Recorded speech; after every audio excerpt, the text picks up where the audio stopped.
Hey y'all, happy Tuesday, happy spoken word Tuesday. I hope you guys days come along fine. You guys know on Tuesdays I like to bring the word. And earlier I read this short from Tobit, chapter 4, verse 12, where it just basically, saying that, back in time during our forefathers, days, you know, um, Noah, Abraham, Isaac, and Jacob, they chiefly took wives from the seed of their fathers, right? They took not, strange wives who were not of the tribes of their fathers, right? And the reason why they did that was to keep the blessings in Israel, and so that their children should inherit the land, right? But as you guys see today, so many of our fathers have decided to scatter their seed abroad to many strange women, diminishing the blessings of Israel, causing their own seed from thy father's tribe not to inherit the land. Okay? So again, that was Tobit chapter 4, verse 12. One of the books removed from the Bible reads as follows. Beware of all whoredom, my son, and chiefly take a wife of the seed of thy fathers, and take not a strange woman to wife, which is not of thy father's tribe. For we are the children of the prophets, Noah, Abraham, Isaac, and Jacob. Remember, my son, that our fathers from the beginning, even that they all married wives of their own kindred, and were blessed in their children, and their seed shall inherit the land. So, what's going on right now? Our seeds from our fathers are being scattered throughout the world, right? Israel is scattered throughout the world. They have caused our blessings to be diminished because they want to go around whoring to many strange women, scattering their seeds to many strange women, causing our land to not be inherited, and causing our children, who are the seeds of our fathers, to not be blessed, because they want to go make these other kind of children that's not, considered Israel, causing our children not to inherit the blessings of the land. Look how so many of us are just scared everywhere. So many of us are oppressed, right? So many of us, of our men who are of Israel, who went to go scare their seed to strange women, they seem to be doing well off, right? Because they're taking the blessings of Israel. If they decide to keep Israel as one, then we should inherit the blessings as a whole to Israel as one, right? So today I will be reading from Tobit chapter 4, which where this short came from, all right? And it's just talking about, okay, Israel, of course, the Apocrypha. Tobit was part of the Apocrypha, which is one of the books that was removed from the Bible, okay? So, yeah, I'll be reading, from Tobit 4 again. Just talking about how we should be mindful in everything of our ways and what we're doing, right? How Tobias is being used to explain all this to us, because Tobias was a servant of the father, or Tobit was a servant of the father, and he's explaining the things, the things that took place during the time of our forefathers, how we was blessed and everything. But today's the total opposite, right? We are distressed. We're right now we're trying to rise, but we are in great distress trying to unify, right? But it's coming together.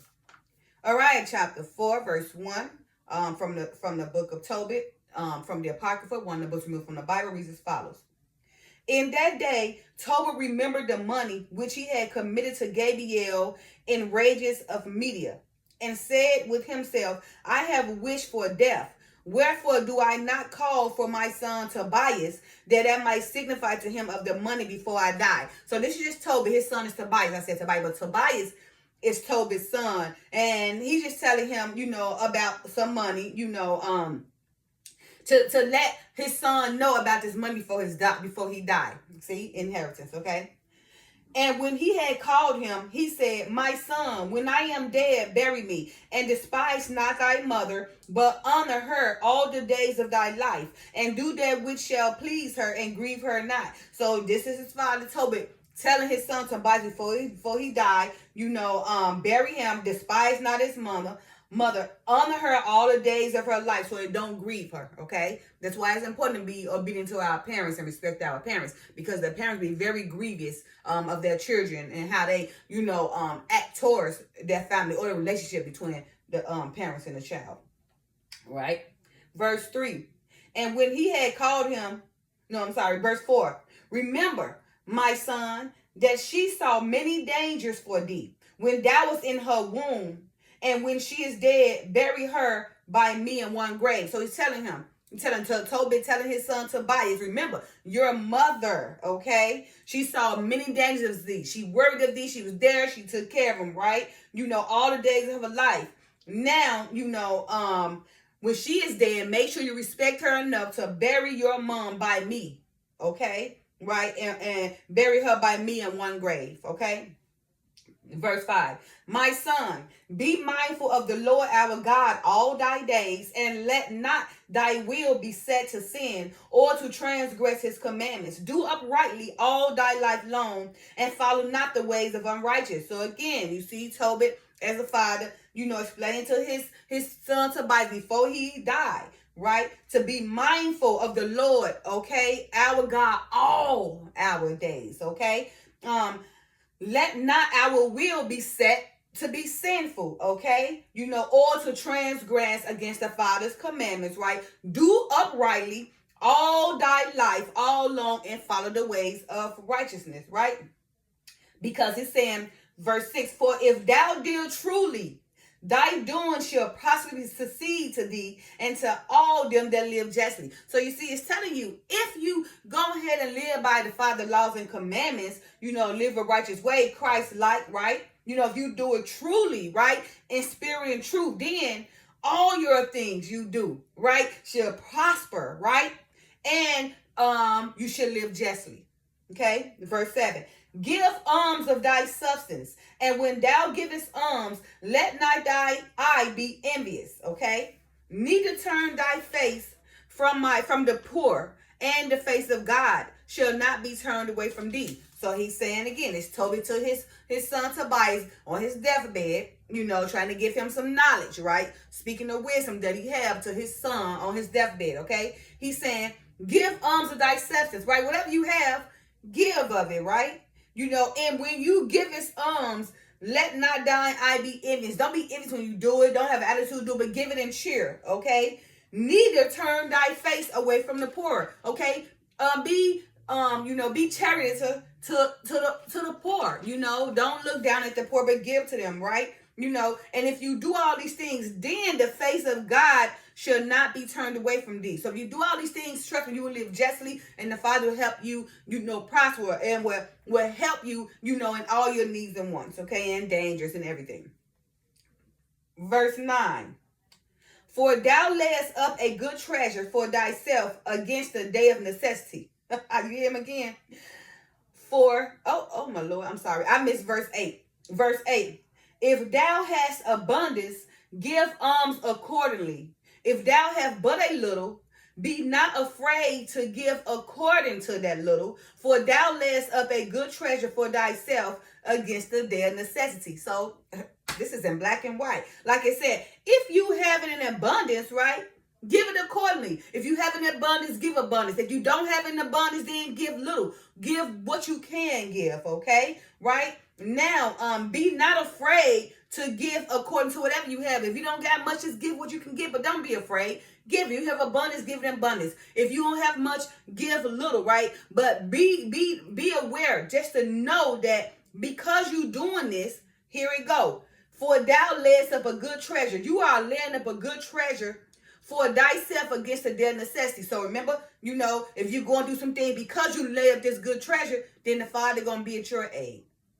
Okay, he's going to be at your secure. He's going to be at your aid, in a dead necessity when you need him, because you showed your face in abundance, and by giving your alms, not being evil or envious of it, you didn't look down to the poor. So therefore, because you've done these things, the Father will help you in your day of need, in your day of necessity. Okay, verse 10. Because that alms do deliver from death and suffer not to come into darkness, right? So it's telling you something. A lot of times with alms get you out a lot of things. When people have to get you them alms, you can pay them off. Those are alms, right? Somebody threaten you, okay? Pay them off. Those are alms, okay? You're just going through some things. Maybe you're going to pay somebody to help you get out of it. Those are alms. So that's what it's saying. because their alms do deliver from death. Giving and paying your way out can, actually, deliver you from death and suffer you not to come into darkness, right? So doing these alms and abundance, what we're talking about, everything Christ-like, giving in abundance. The Father will help you in the day of your necessity, and you will not be led into darkness, okay? All right, verse 11. For alms is a good gift unto all that give in the sight of Most High. So now we're not talking about people who just give alms for some evil stuff to save their life, or to get alms, to have somebody bribe their way. We're not talking about that, right? We're talking about alms, right? For alms is a good gift unto all that give in the sight of the Most High. But you got to be doing it in the sight of the Most High, for the Most High, Christ-like. Okay, not for reward, not for a prize, not to be seen, not to be the man, not to make yourself feel good, not to give it an envy, but to give it, with a willing heart. Okay, and not expecting anything back in return. Okay, right, and verse 12, which is the verse that I read earlier. Beware of all whoredom, my son, and chiefly take a wife of the seed of thy fathers, right? And take not a strange woman to wife, which is not of thy father's tribe. For we are the children of the prophets Noah, Abraham, Isaac, and Jacob. Remember, remember my sons that, oh my Lord, I get no him. Remember, my son, that our fathers from the beginning, even that they all married wives of their own kindred and were blessed in their children, and their seed shall inherit the land. So she's telling you again, back during our times of our forefathers, Noah, Abraham, Isaac, Jacob, they took a wife from the seed of their fathers. They did not take a strange woman to marry who were not the seed of their fathers, right? So they continue to inherit the land and receive the blessings. But these days, you see how we're very much oppressed, right? Because our fathers in the sky have decided to scatter their seeds abroad to many strange women, causing Israel blessings to be diminished and causing our seeds not to inherit the land. As a result, we are scattered throughout the world, through many lands. Our seeds are scattered everywhere, but we are being gathered in unification, okay? But just remember, during these times, our forefathers took a wife from the seed of their fathers, and not wives from other tribes, okay? So in order for us to rise, we need to start getting back to this, right? We need to come strong. You need to get you a husband and a wife of the seed of your fathers. So you guys, because you guys know one another, right? You know your struggles and everything, so you guys can come together and be strong in your unity and unify with everybody. We all come as one. Okay, so we can't inherit the seed, our land, and our children shall be blessed.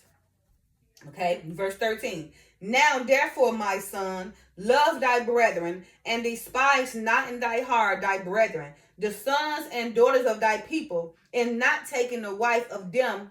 For in pride is destruction and much trouble, and in lewdness is decay and great want. For lewdness is the mother of famine. So he's telling you, come on, my brother, come on, Israel, despise not, your wife and your daughter and your son for your tribe, right? By not taking a wife of them. Take a wife of the seed of your tribe, right?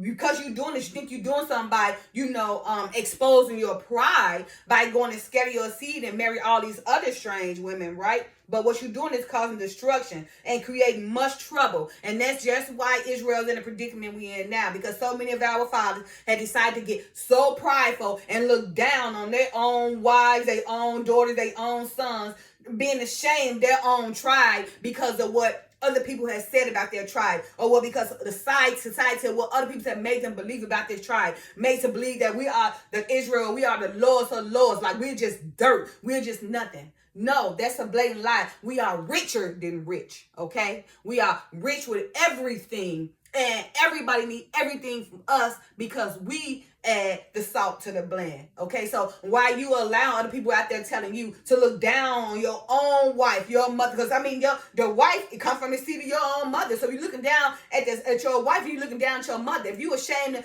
of your own tribe, then you're ashamed of your mother, because whether you want to believe it or not, we birthed you. So you can go look down at your mother, because you're looking down at your mother, means you're looking down at your wife, you're looking down at your son, you're looking down at your daughter. Not allowing them to feel like their tribe is the best of ever. Their tribe is rich, okay? Feel, with the glory of the Father, because we are the apple of his eye, right? But like I said, so many of our fathers decided to go whoring, exposing so much pride, causing us trouble and destruction, causing us to be oppressed and everything, causing Israel or us to be diminished, and causing our children not to, receive their blessings or to be blessed, right, by inheriting the land, because that our prideful, and wicked, the fathers this day, right now, decided to go be ashamed of their own tribe, which is their mothers, their wives, their sons and their daughters, who they all come from the same. They decided to look down on them and to uplift another tribe who ain't doing nothing but cause them destruction, and always make them know that you are of Israel, right? And you are of Israel, and ain't no getting over it. No matter how you trying to buy your way into that other nation, in due time, they're going to make you know you are who you was born to be. Okay. And verse 14. Let not the wages of any man which had wrought for thee tarry with thee, but give him out of hand. For if thou serve God, he will also repay thee. He circumspect, my son, in all things thou doest, and be wise in all thy conversation. So he's just saying, let not the wages of any man, which had wrought for thee, which you have got from doing work for them, tarry with them, like just, not wait on you, or make you wait in that aspect, okay? Let not the wages of any man which had wrought for thee tarry with thee, right? Like wait with thee, okay? But give it out of his hand. Don't let him wait, but just give it to him if you got it, okay? For if thou serve God, he will also repay thee. So he's just saying, don't let any man, basically, if you got wages, just to wait on thee, right? If you got it, give it to him, right? And give it out your hand, because if thou serve God, if he serve God or if she serve God, he's gonna repay thee. Okay, so if you got to give it to him, don't feel bad. If they serve God, he's going to repay thee. But even if they don't serve God and they don't repay you, you will get rewarded by the Father. He will repay you, probably 7 times more. Okay, so he's saying, in all things thou doest, and be wise in thy conversations. Be wise on who you dealing with, how you dealing with them, okay? If that person need to be wise with them, don't be stupid to it, okay? Be wise in all your doings in your conversation and how you helping people. Be wise. Don't be super stupid. Let people take advantage of you, right? Because people take your kindness for weakness, right? All right. Verse 13. Do that to no man which thou hatest. Drink not wine to make thee drunken, neither let drunkenness go with thee in thy journey. So it's saying, right, do that to no man which thou hatest. So, don't do nothing you hate to a person, because the Father wants to hate things. Don't do nothing that you hate to a person, right? And drink not to make yourself drunk. You're going to drink occasion, drink might. Don't drink yourself to get drunk, right? Okay? Because, and don't let drunkenness go with thee in a journey. Don't sit up here if you got to go to work, go get drunk before you do it. Or you finna go, you got to take us some important business. You got to take us some business, but you can't control your habits. So you go get drunk before you do it. So now when you get there, people don't even want to be around you because all you smell is alcohol. Like, man, this person ain't serious. His priority or her priorities is messed up, right? So he's saying, do that not which man hateth. Don't go hate nobody and do something to somebody that you hate, because it's only going to come back on you, right? Drink not, to make yourself drunk, right? Don't get drunk. Don't be alcoholic, be disciplined, drink wisely, okay? And neither let drunkenness go with thy journey. Don't, be disciplined. Know how to separate your business for pleasure. Wait till you get home, drink the alcohol. Don't get drunk before you go to work. Don't get drunk before you go take care of some business. Don't get drunk before you're trying to go visit somebody, because that just makes you look like an alcoholic, right? And you far gone with those habits, right? Your habits is more important than your priorities, okay? Verse 16. Give of thy bread to the hungry, and of thy garments to them that are naked. And according to thine abundance give alms, and let not thy eye be envious when thou givest alms. So the same thing. He's saying, Give thy bread to the hungry, right? And your garments, which is your clothes, if they're naked, right? According to your abundance. Whatever you have in abundance, give how you have. Give accordingly, right? Give alms, right? Don't let your eye be envious, right, when you give alms, okay? Again, don't be mad about it. Give it to him. Being cheerful. Have a cheerful heart. The Father will repay you, okay? Probably 7 times more. Verse 17. For out of thy bread on the burial of the just, but give nothing to the wicked. Again, for out of thy bread on the burial of the just. Did I say poor? I keep on saying for. These words are so little, as y'all see. I see how little these words are. Okay, I'm getting old. My eyes getting a little bad here. Okay, let's do that again. Pour out thy bread on the burial of the just, but give nothing to the wicked. So it's saying, pour out that bread, give your to the just. Don't go give none to the wicked. Who you know is wicked. That's not rewarding, because remember the Father, he deal with the wicked if they open up and let him in. But if they want to be wicked, then they may say they know him, but he don't know them. Okay? So don't go give your abundance to the wicked. That's not in good hands. But give to someone who need it, right? For the Father is watching over you. He's going to repay you probably 7 times more. Okay? 18. Ask counsel of all that are wise, and despise not any counsel that is profitable. Okay, so he's saying, go to somebody who know the stuff, who know the truth. Ask the wise people to help you, right? Don't despise them. Don't despise not any counsel that is profitable. Don't get mad because they spoke the truth to you, because that's all it's saying. The truth may set you free. Okay? Go and get your counsel for a wise person. Receive that counsel, okay, to help you. But don't despise that person and get mad because they tell you the truth, telling you exactly what you need to hear. That's going to help benefit you for your future or your near future to come. Okay? Verse 19.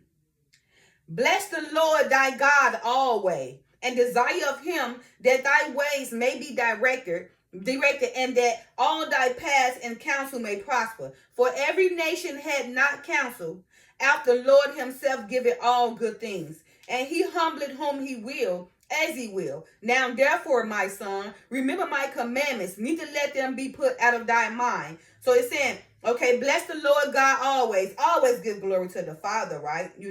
And desire of him, and desire the Father, right? If you desire him, he will direct all your paths, right? And your counsels will prosper. You will become wise, right? Because you're letting the Father direct you, what you're doing in spirit and truth, right? And he's saying, for every nation had not counsel, right? Every nation, so many nations are, they tyrants. They crazy because they have not counsel. They're not allowing the Father to direct their paths, okay? But the Lord himself give it all good things. If they allow the Father to direct them, then that nation will also give good things. But they have not counsel because they don't allow the Father to guide them. So those nations that are tyrant nations, they are doomed, to be destroyed in due time, okay? Because they don't allow the Father to counsel them, right? Because, for the Lord himself giveth all good things, right? And the Father also humbleth whom he will, right? As he will. Now, therefore, my son, remember the Father's commandments. Neither let them be put out their mind. Practice them, keeping them here. Keep them in your mind, body, heart, and soul. That way, if you do something, you will be convicted. If you do something not right, it will convict you. You will stop it, repent, and allow the Father to guide you so he can direct all your paths and give you good, wise counsel that you go give to somebody or edify somebody else, okay? Verse 20. And now I signify this to thee, that I committed 10 talents to Gabriel, the son of Gabriel at Rades and Media. And fear not, my son, that we are made poor, for thou hast much wealth. If thou fear God and depart from all sin and do that which is pleasing in his sight. So you see, so he said, if you fear God and depart from sin, and do pleasing which in his sight, then you will gain much health, right? And fear not, because they're not made poor, because they have wealth, because of them fearing the Father, right? Doing pleasant things his Father, they are rich. So again, and fear not, my son, that we are made poor. They talking about what? Maybe poor by money and sometimes poverty, but not really by poor money and poverty, right? Because they saying, for thou hast much wealth, right? They have much wealth because the Father allowed them to have much wealth because they feared God and departed from all sin and doing that thing which is pleasing in the Father's sight. Okay? So, all right, you guys. So that was Tobit, chapter 4, one of the books removed from the Bible and the Apocrypha. Okay, so I hope this right here give you guys some clarification, about taking strange wives to marry, scattering your seeds throughout, to many strange women, diminishing the blessings of Israel, causing our children not to be blessed, causing us not to inherit the land, right? Also, understanding that if you're doing in the sight of the Father, not out of envious, but doing it with a good heart, giving to the hungry. Whatever you have in abundance, you give in abundance. If you don't have in abundance, you give little. But don't be feared. Don't be afraid. Do it. Because doing these things allow the Father to, pay you probably 7 times more. Okay, and he also saying, allowing the Father to guide you, and direct all your paths, right? Doing things pleasingly, that will please the Father. Don't run away from the laws and commandments, but keeping them, keeping the laws and commandments within your heart, mind, body, and soul, being Christ-like. Doing these things, right, will, again, please the Father in his sight, right? And you will be made rich with much wealth, right? And you will be, instilled with, spirit and truth, being great discernment, doing things nobody can possibly do because you have the glory of the Father who is directing your paths. And it's impossible for them to overcome you because no weapon formed against you will prosper because the Father is guiding you. So that's why you see when David won every time, he had a war with somebody, he won every last one of them. He won to the point where they started praising him over Saul, right? David, he killed 10,000, Saul only killed 1,000, which made Saul come after David because he got jealous. But King David won every one of his battles because what?